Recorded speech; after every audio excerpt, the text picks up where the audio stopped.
Subscribe to our channel by clicking the subscribe button. Click the bell button and enjoy the latest uploads from our channel. السلام علیکم ورحمۃ اللہ وبرکاتہ۔ اللہ پاک پر بھروسے کی سچی کہانی۔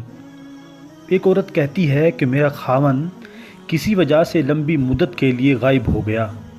اس وقت میں کم عمر بچی کی ماں بھی تھی، جبکہ میرا ضعیف العمر باپ بھی میرے ساتھ ہی رہتا تھا۔ ہماری غربت اور مفلسی اپنی انتہا کو تھی اور اکثر اوقات ہمارے گھر میں کھانے کے لیے کچھ نہیں ہوتا تھا۔ اگر دوپہر کو کچھ کھا لیتے تو رات کو بھوکا سونا پڑتا تھا۔ صبر کے ساتھ ہم ہر حال میں اللہ کا شکر ادا کرتے تھے۔ ایک رات کو تو بھوک اور افلاس نے ہمارا وہ امتحان لیا جو اس سے پہلے کبھی نہیں لیا تھا۔ میری بیٹی کو شدید بخار نے آ لیا۔ بچی کی بخار اور بھوک سے بنی حالت سے مجھے اپنی اور اپنے والد کی بھوک بھول گئی۔ ایسے بے کسی اور لاچاری تو کبھی نہ دیکھی تھی۔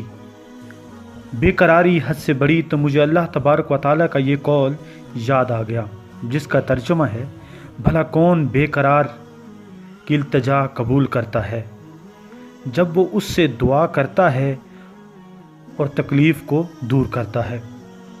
جی ہاں، ہر قسم کی تکلیف، چاہیے وہ بھوک کی ہو یا بیماری کی یا غربت و افلاس کی اور گناہوں کی۔ کون ہے اس ذات پاک کے سوا جو ان سب تکلیفوں کو دور کر سکتا ہے؟ یہ سب سوچ کر میں اٹھی اور جا کر وضو کیا۔ واپس آ کر بچی کے ماتھے پر پانی سے بھیگی ہوئی پٹی رکھی اور اللہ کے حضور نماز کی ادائیگی کے لیے کھڑی ہو گئی۔ مختصر سی نماز پڑھنے کے بعد ہاتھ اٹھا کر بچی کے لیے دعا کی، اس کے ماتھے سے پٹی اتار کر دوبارہ پانی سے بھگو کر رکھی اور ایک بار پھر نماز کے لیے کھڑی ہو گئی۔ نماز کے بعد ایک بار پھر بارگاہ الہی میں دعا کے لیے ہاتھ اٹھائے، دعا سے فراغت پر پانی کی پٹی تبدیل کی اور دوبارہ نماز کے لیے کھڑی ہو گئی۔ اور یہ عمل میں نے کئی بار کیا۔ جب میں یہ سب کچھ بار بار دہرا رہی تھی تو کسی نے دروازہ کھٹکھٹایا، اس حیرت کے ساتھ کہ بھلا رات کے اس پہر کون ہو سکتا ہے۔ میرے والد نے پوچھا کون، اور جواب آیا کہ میں ڈاکٹر ہوں۔ میں اور میرے والد ہم دونوں ایک دوسرے کو حیرت سے دیکھ رہے تھے کہ اس کو کس نے بلایا ہے۔ میرے والد نے جا کر دروازہ کھولا۔ ڈاکٹر نے آتے ہی پوچھا کہ مریض کدھر ہے، اور ہم نے سادگی سے بچی کی طرف اشارہ کر دیا۔ ڈاکٹر نے بچی کو چیک کیا، کاغذ پر ایک نسخہ لکھ کر میرے ہاتھ میں تھمائے ہوئے بولا، لائیے میرے فیس دیجیے۔ تھماتے ہوئے بولا، لائیے میری فیس دیجیے۔ اور میں چلتا ہوں۔ میں نے آہستگی سے جواب دیا، ڈاکٹر صاحب ہمارے پاس تو آپ کو دینے کے لیے فیس کے پیسے نہیں ہیں، بلکہ ہمارے پاس تو کچھ بھی نہیں ہے۔ میرا یہ جواب سنتے ہی ڈاکٹر جھلا اٹھا اور غصے سے تقریباً دھاڑتے ہوئے بولا کہ اگر فیس دینے کے لیے پیسے نہیں تھے تو مجھے آدھی رات کو فون کر کے کیوں بلایا تھا؟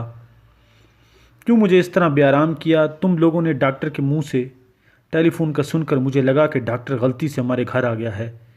میں نے ہمت کرتے ہوئے جواب دیا، ڈاکٹر صاحب ہم نے تو آپ کو ٹیلی فون کر کے نہیں بلایا، بلکہ ہمارے پاس تو ٹیلی فون ہی نہیں ہے۔